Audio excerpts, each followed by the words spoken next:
Alrighty, thank you for joining us. I'm 8 News anchor Juan Condi. I'm 8 News anchor Constance Jones. We're so happy to have representing the 7th District here in Virginia, Congresswoman Abigail Spanberger. Coming into your first year here in office, is there any challenges that you're now facing that you weren't expecting 11 months ago? So since I arrived in Congress, I arrived under a government shutdown, which was certainly not the way I intended to enter Congress. That was the first challenge. We got through that. We got the government opened. And since then, I've been really focused on the needs of the people in the 7th District, understanding how it is that through legislation we can impact people's lives. So I've been focused on healthcare and broadband internet issues, prescription drugs, and other variety of infrastructure-related challenges that are facing people across Central Virginia. And that's really where you've been trying to focus on pocketbook issues, on domestic sort of issues that people can relate to. But the news has been dominated by the impeachment inquiry that's underway in the House. And it really did not begin in earnest, many would say, until you and similarly minded representatives kind of came out in favor of it, and that appeared to give Speaker Pelosi the push she needed, or the support she needed to go ahead and support it herself. Do you want to, what brought you to that? What about these allegations are so serious for you? So I came out with 6 of my colleagues in support of an impeachment inquiry because the allegations against the president that were put forth a couple weeks ago, and since then we've seen a bit of an evolution, these allegations that a sitting United States president would use his power as president to potentially use his leverage over a foreign government to get them to dig up dirt on a political opponent, to weigh in on a future election. That to me was absolutely, not only is it illegal if true, but it is in fact a complete violation of our political system. And the fact that the allegations state that he may have used foreign assistance dollars in that leveraging of power it's a national security threat. And so it was because of these new allegations that I determined and wrote an op-ed explaining it with my colleagues that at this point the House of Representatives needs to use every tool in its toolbox to determine if these allegations are true or not. Right now, if I can jump in, right now it appears that the whistleblower report matches the redacted transcript or the telcon from that call. It's not an exact transcript of the call, but the fact that that all matches up and the fact that the president now appears to have been admitting this, how does that factor into all this? So it makes everything all the more disturbing, all the more concerning. So we have these allegations against the president that he has now gone on television and asserted that in fact he doesn't see anything wrong with these allegations. We have transcripts or a memorandum of a telephone call that aligns with the whistleblower report. We now have a new whistleblower who stepped forward. So the circumstance continues to evolve, and certainly it's evolving in a further troubling direction. And so I believe that we made the right choice in saying that we needed to move on an impeachment inquiry because there are more questions than there are answers at this point in time, and the American people need to know what occurred, and we need to ensure that we are protecting the value of our elections moving forward, and that there is no thought across the international community that foreign leaders can leverage or can curry favor with the President of the United States by doing political favors. Let's talk a little bit about your experience with the CIA, and you work specifically with national security issues, classified information. What about the President's alleged behavior is so concerning for you? So what's really concerning is part of these allegations is that the President sought to use security assistance dollars. So Ukraine uses these security assistance dollars to ensure their own security relative to the Russian threat. Russia has invaded Ukraine in the past. These security assistance dollars are vitally important. The fact that we are using taxpayer dollars to defend our own national interests and those of our allies abroad is a choice that we as the United States government, lawmakers have made through the appropriations process. So the fact that these taxpayer dollars might be used as a bargaining chip in compelling a foreign leader to dig up dirt, it's an unthinkable misuse of appropriated government funding that in fact makes our allies in the region less safe and potentially makes us less safe. Now we'll continue to follow that as it goes on. Your position on all this puts you in a politically tenuous position. Your seat has been held for quite a long time by members of the other party, notably Dave Bratt, and then before that Eric Cantor. How are you sort of juggling that? ads are being run against you, out of cycle now, Yeah. complaining that you're not focused on those kind of tabletop domestic sort of issues. And then also, I'll leave it there. Yeah, well, so I have been focused on the tabletop issues. I've introduced a number of bills and amendments focused on the issues that are most important: broadband internet infrastructure, prescription drug pricing, lending for our farmers and agricultural communities. The list goes on. But what I'd say to the political question of all of this is, I believe that voters in the 7th District elected me to show integrity, to make decisions based on principles, and recognizing the national security threat that exists in these allegations against the president. This isn't political for me. This is about the oath that I swore to protect the Constitution and defend all that it represents. And I believe that I'm doing my duty by saying I support facts and evidence, and the United States Congress needs to use every authority to be able to collect that facts and evidence, and in this case, that's an impeachment inquiry. So do you have a response to all the ads that are targeting you? Obviously, as Juan had mentioned, you're not up for re-election, and there clearly seems to be a target right on you. Yeah. Do you have anything to say to that? Our viewers are watching those ads every single day across the area. Well, I think it's one more element of what's disappointing in the political process. I have introduced various pieces of legislation focused on transparency and drug pricing, focused on expanding broadband internet infrastructure. I've co-sponsored an array of bills focused on ensuring that people are not in debt when they graduate college, and people can go to the vocational schools and get the training programs that they need. The array of things that I've been focused on. I'm a member of the freshman working group on the opioid crisis. I co-founded a task force focused on election security. The reality is I've been focused on a laundry list of issues not related to investigating the president. But I think it's a challenge, of course, that those are going to be the attacks. And I'm not surprised by it. And I think that it speaks to the fact that these attacks are running against me because I am doing my job. I am doing the things that are important for the people of the 7th District. And, Sort of the cost of admission to the job sometimes. In your favor, House Majority Forward will run counter ads, which have been criticized by some for not having to report their donors or how they spend all of their money, so-called dark money. Congressional leadership also has Republicans do sort of the same thing. Why is one of your issues not campaign finance reform, where we have disclosure for all of these things? But it is. It is. So HR 1, which was our most comprehensive package focused on campaign finance reform, was the first bill that we somewhat ceremoniously introduced into the House of Representatives. And so the first 10 HR House resolution numbers are reserved for the things that are most impactful, that the party wants to make sure get the most attention. HR 1 for us was comprehensive campaign finance reform, because the real challenge is voters have a right to know who is influencing their elections, be it an attack ad against me, be it an ad in favor of me. It isn't fair to the American public that while they're watching television and picking their kids up from school and cooking dinner, they're inundated with ads and they don't know who's behind them. The level of confusion that this creates for voters is tremendously difficult, and frankly, the level of frustration.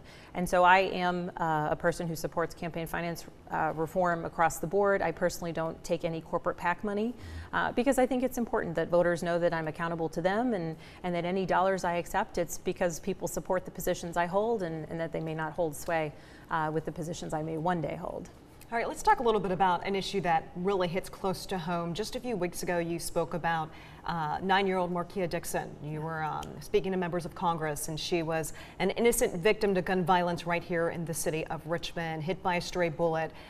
Police still trying to look for suspects in this case. What are lawmakers do to fight gun violence and gun control? What's being done? In February, we passed a bill. It was a bipartisan background check bill. In our community, in our country, we've already accepted that there are some people who are considered prohibited buyer, either because of a history of violence or other prohibiting factors. But we can't enforce the law if people can purchase guns outside of the background check process. So in February, we passed this bill, HR 8, named after the 8 churchgoers who were killed in Charleston, South Carolina. That would require background checks for all firearms purchase, applying the same standard across the board. We also passed another bill closing the Charleston loophole. That was HR 1112, allowing law enforcement to have a little bit more time to process those background checks, because the gentleman or the man who murdered those 8 churchgoers, he didn't actually pass his background check, but because it didn't come through in time, they weren't able to deny him. And so we've taken these actions. We've also have bills that have passed out of committee related to extreme risk protective orders for those who are in circumstances of crisis where they may do harm to themselves or others, and ensuring that law enforcement can take action and temporarily restrain the firearms that could be used to murder the individual in crisis or those around them. You know, and these aren't going to fix all of the problems in our community. I don't know if it would have saved Markia's life, but when there's a child who is killed while playing with siblings and with family members on the playground, there's something wrong. And we need to have an honest conversation about the fact that children shouldn't die on a playground, and they shouldn't die in school or movie theaters or concerts. And we need to take action to move this discussion forward, not in an emotional way, not in a partisan way, but in the common pursuit of making our communities a bit safer for little girls like Markia and so many others. There's so much polarization now. Why do you think that our politics are so divided right now? And how do you see a way through that? A way to find accommodation on issues like gun control and health care, which we're going to talk about in a minute. Yeah, I mean, I think that our politics have become so divided because it's easier at times to just fall into camps. It's more of a culture of team sports than it is actual politics. And I think it's concerning because if we want to create impactful legislation that can last administration after administration or Congress after Congress, we need to find the areas where we agree and build out from there. And I'm really committed to this process. I'm a member of a bipartisan caucus in Congress called the Problem Solvers. You enter one by one, Republicans and Democrats, Noah's Ark style, and we keep that balance so that when we argue or debate or come up with ideas related to policy initiatives, we have the perspectives of people across the political spectrum, not just within one side of the aisle, but across the aisle. How often do you find that members of the opposing party and members of your own party agree on issues behind closed doors that they cannot agree on in public for fear of reprisal? Probably more often than people would think. And I think that part of the challenge is in the world where we tweet things and we've got to confine our character limits, it becomes very easy to sort of reduce down a policy priority. So into a way where we're not talking about what the common issue is. We're not talking about what the actual goal is. We're talking about bumper sticker style discussion points. And in doing that, there's no nuance. There's no area to say, well, we agree on 75% of this. You know, I don't like this 25. They don't like that 25. But the 75 in the middle for us is the important piece. And I think some of that is lost. And I think that as we're in committee hearings and as we're in meetings like my Problem Solvers Caucus meetings, we find that not even just the middle 50%, but kind of the middle 75%. And notably, our major bills in Congress most of them have passed in a bipartisan way, and maybe not overwhelmingly bipartisan, but certainly. And many are stalled in the Senate. Yeah, exactly. That's why there's the calls of no action. It takes two deliberative bodies. All right, let's talk about the town hall meetings that you've been hosting and the concerns. This is something that we've been hearing in every single Democratic debate. Health care. Do we continue with the Affordable Care Act? Do we do Medicaid for all? And obviously, at these town hall meetings that you've been hosting, you've been speaking with your constituents. I'm sure that has been a hot topic at every single place you've gone to. What is your stance, and how do we move forward from here? So healthcare is the #1 issue for people across this district. And my stance is one that I've been very clear on, which is we need to lower the cost of prescription drug prices. Because that impacts everyone. It impacts people across the board, particularly those with chronic illness. We need greater transparency and greater competition in prescription drug prices. I've co-sponsored a variety of bills focused on this and introduced a transparency bill myself related to prescription, the pharmacy benefit managers and the prescription drug prices there. Separate from that, the larger discussion, I believe that we need to stabilize our current healthcare system. So stop arguing about what we do or don't like, and let's have a conversation about how we make it stronger, right? There are problems in our current So keeping what we system. currently have, not the discussion on Medicare for all, you're not on that? I am not a supporter of Medicare for all. What I am a supporter of is a public option. So adding another option, increasing competition, and allowing those who want to buy into a public option. The bill I'm a co-sponsor of is the Medicare X Choice Act, and that would create a Medicare-like program for anyone who wants to buy into it. Medicare exists in every zip code across the country, and allowing people to buy into this program would allow them one additional option. It would apply greater competition within the marketplace. Those who want to stay with their employer-provided plan have the option to do that. Those who want to stay on the ACA marketplace have the option to do that. Our veterans can stay in the VA. Our seniors can stay on their Medicare program, but the option would exist for those who want to buy into this other public option for them to do so. So that position sort of puts you in at a point, it seems, where your opportunities to endorse a Democratic presidential candidate are immediately limited. Tell us who you support in that race for the Democratic nomination. I don't expect you to hop up and do a cheerleader act, but who do you like and why? Well, so right now I'm totally focused on the 2019 races here in Virginia, which has given me a very good excuse to not drill down on those presidential candidates just yet. You know, I think the field is still pretty large. Have you met them all? No, I have not met them all. Okay. I've had the opportunity to meet a couple. A couple of the candidates have come through Virginia, and I've met some of them. They've come through Virginia. Any standouts or anyone that catches your attention? You know, I'm frankly very pleased that we've had. I believe, and this is not an exhaustive list. This is the list I'm aware of. I believe that former Vice President Biden has come through Virginia. Senator Klobuchar has come through Virginia. Former Congressman O'Rourke has come through Virginia, and Mayor Buttigieg has come through Virginia. So I'm really excited that Virginia is getting so much attention as these candidates have been continuing through their primary process. I certainly watch the debates, I think, with many of your viewers with an attentive eye. And I'm really focused on who has good ideas, who's advocating for the things that I know are going to impact people within our district, and where I can use my voice with any of those candidates to say, this is what's important in Virginia, I'm going to do so. I know you just got back from a trip from the Syrian-Jordan border, Yes. where there's obviously discussion about terrorism, specifically ISIS. On the ground, you were there. Yeah. What is your assessment of the situation? Are we making progressive steps forward? What would you say? So this all changed. We started our trip in Turkey, went to Afghanistan, and then from there went to Jordan, where we did travel and spent time at the Syrian-Jordanian border. And one of the consistent themes of concern was the continued ISIS threat. So we have ISIS in Syria that impacts Turkey, particularly southern Turkey and Jordan. And then we have a group, ISIS-K, so ISIS in the Khorasan, which is an affiliate group in the Afghanistan-Pakistan area.